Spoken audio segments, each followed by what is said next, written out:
so many of the things that modern medicine is adequate at addressing are results of civilization.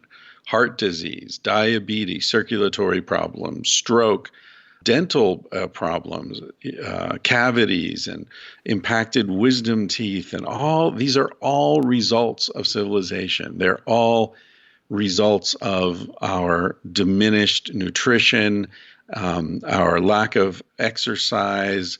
These are all diseases of civilization that then civilization turns around and says, you should congratulate us for these partial fixes to problems that we've actually caused.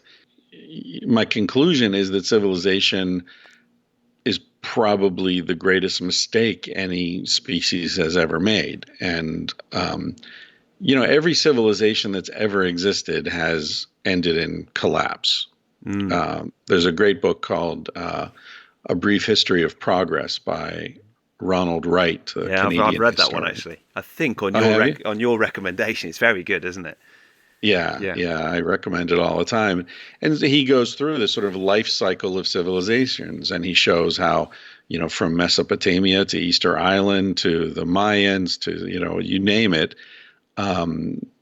civilizations seem to have a natural life cycle. And they end in collapse, disaster, they destroy the ecosystem.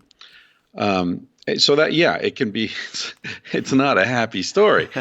But on the other hand, I was very gratified when I came across the information about disaster sociology, which are people who spend their lives studying human behavior in disasters.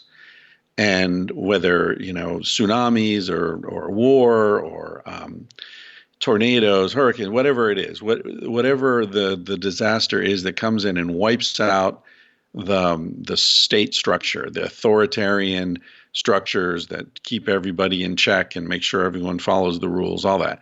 Once those things collapse and are taken away, we would expect, based upon the propaganda we've all heard our entire lives about, how man is a wolf to man and all this kind of stuff, and how we're basically just chimpanzees held at check by the state.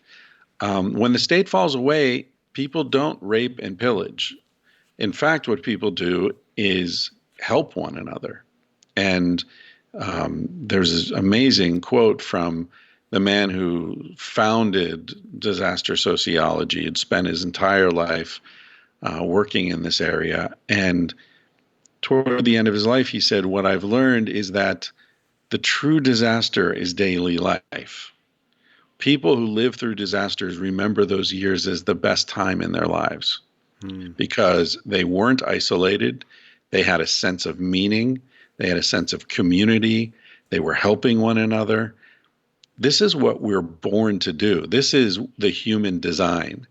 And in fact, the modern world is in conflict with that design. So maybe it's not such a terrible thing. A lot of people are suffering already because of climate change and refugee disasters all over the world. So I don't mean to minimize the suffering of people, but the silver lining in all this for me is that maybe it's not such a bad thing to have collapse, because the people who survive it will actually probably live better than they're living right now.